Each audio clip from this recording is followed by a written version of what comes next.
जय हिंद, वंदे मातरम। कैसे हैं दोस्तों? बहुत बहुत स्वागत है आप सभी का आपके अपने YouTube प्लेटफॉर्म जरूर क्रिएशन बीबीके में। दोस्तों, आज हम आपसे भारत के राष्ट्रपति के बारे में दोस्तों चर्चा करेंगे। जैसा कि आपके सामने लिखा हुआ है राष्ट्रपति, तो जो राष्ट्रपति है वो आर्टिकल 52 से 61 तक में दिया गया है। संविधान में आर्टिकल 52 से 61 तक में दिया गया है, जिसके बारे में आज हम आपसे चर्चा करते हैं। दोस्तों, लिखा हुआ है आर्टिकल 52, 53, 54, 55, 56, 57, 58, 59, 60, 61। इसको आप कैसे याद करेंगे? एक ट्रिक है, इसको याद कर लीजिएगा। पका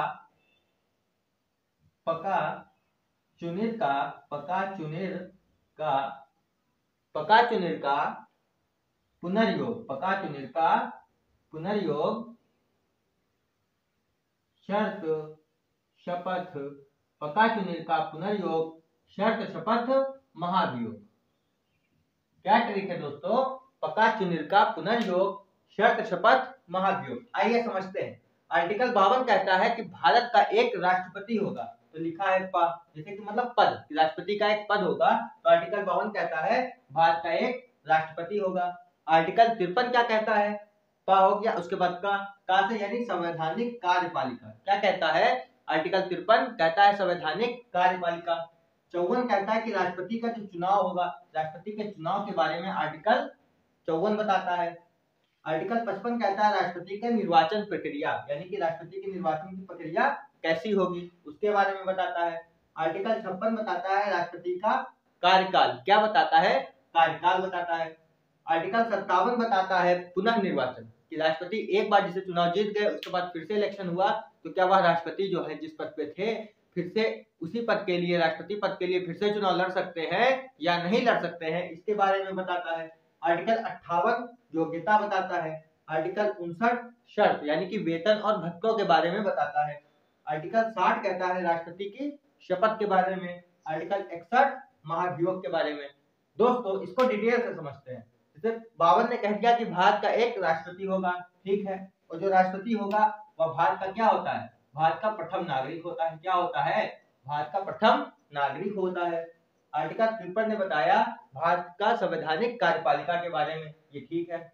जो 54 है राष्ट्रपति का चुनाव, तब जब चुनाव होगा तो इनके चुनाव में कौन कौन लोग भाग लेंगे? तो लोकसभा तथा राज्यसभा, लोकसभा और राज्यसभा के निर्वाचित सदस्य। कौन कौन सदस्य दोस्तों? लोकसभा राज्यसभा के निर्वाचित सदस्य भाग लेंगे।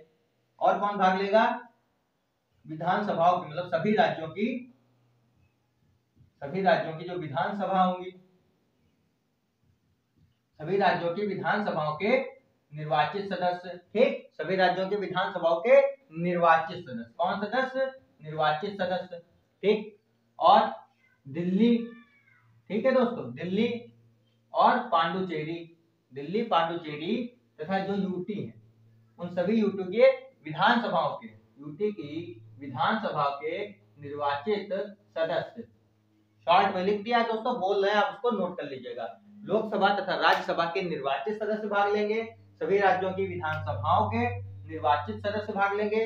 दिल्ली, पांडुचेरी और यूटी, जितने भी यूटी हैं, 8 यूटी हैं, उनकी विधानसभाओं के निर्वाचित सदस्य भाग लेंगे दोस्तों, ठीक। अच्छा, राष्ट्रपति के आर्टिकल 55 कहता है कि राष्ट्रपति की जो चुनाव होगी उसकी प्रक्रिया कैसी होगी? राष्ट्रपति का चुनाव जो होता है एकल संक्रमण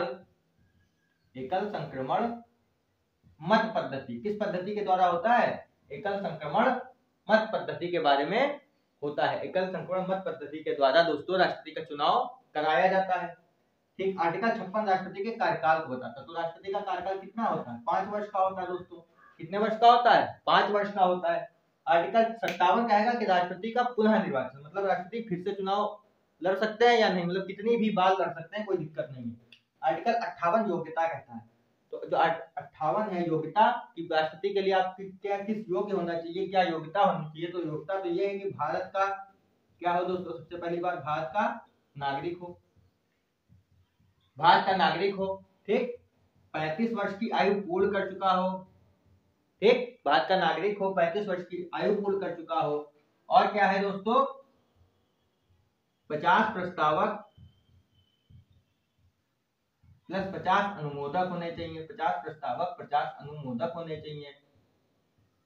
किसी लाभ के पद पर ना हो, लाभ के पद पर ना हो मतलब कि भारत का नागरिक हो, 35 वर्ष पूर्ण कर चुका हो, 50 प्रस्तावक हो, 50 अनुमोदक हो, लाभ के पद पे ना हो। और दोस्तों सबसे आखिरी और महत्वपूर्ण होता है 15,000 रुपए। जो 15,000 रुपए है ये जमानत के तौर पर जमा करना पड़ेगा, जमानत तौर पर जमा करना पड़ेगा। क्या होगा? 15,000 रुपए जमा करना पड़ेगा। भारत का नागरिक हो, 35 वर्ष पूर्ण कर चुका हो, 50 प्रस्तावक, 50 अनुमोदक, लाभ के पद पे ना हो, 15,000 रुपए जमा करने पड़ेंगे, तब आप राष्ट्रपति के चुनाव लड़ सकते हैं। जो शर्त या वेतन है, तो वेतन दोस्तों क्या है राष्ट्रपति का? पूछा जाता है कि 5 लाख रुपए पर माह। राष्ट्रपति का वेतन कितना है? 5 लाख रुपए प्रति माह। शपथ, तो दोस्तों शपथ कौन दिलाता है?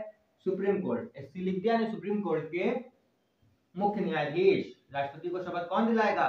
सुप्रीम कोर्ट का मुख्य न्यायाधीश जो होता है, न्यायाधीश महोदय जो है वो राष्ट्रपति को शपथ दिलाएंगे। और यदि ये नहीं है, एब्सेंट है, यानी कि किसी कारणवश ये नहीं आ सके, तो इसकी जगह पे कौन दिलाएगा? तो सुप्रीम कोर्ट का वरिष्ठ न्यायाधीश। कौन? सुप्रीम कोर्ट का वरिष्ठ न्यायाधीश जो होगा, सुप्रीम कोर्ट का वरिष्ठ न्यायाधीश दोस्तों शपथ दिलाएगा। महाभियोग यानी कि राष्ट्रपति को पद से हटाना, पद से हटाया जाना।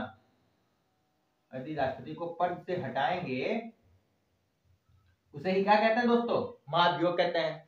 आइए एक बार और फिर से समझते हैं। 52 ट्रिक क्या थी आपकी? पका चुनीर का पुनर्योग, शर्त, शपथ, महाभियोग। 52 ने कहा कि राष्ट्रपति होगा, 53 बोलता है संवैधानिक कार्यपालिका, 54 बोलेगा चुनाव, 55वां कहता है निर्वाचन प्रक्रिया, 56 कहता है दोस्तों आपका कार्यकाल, 57 पुनः निर्वाचन, 58 योग्यता, 59 शर्त, 60 शपथ, 61 महाभियोग।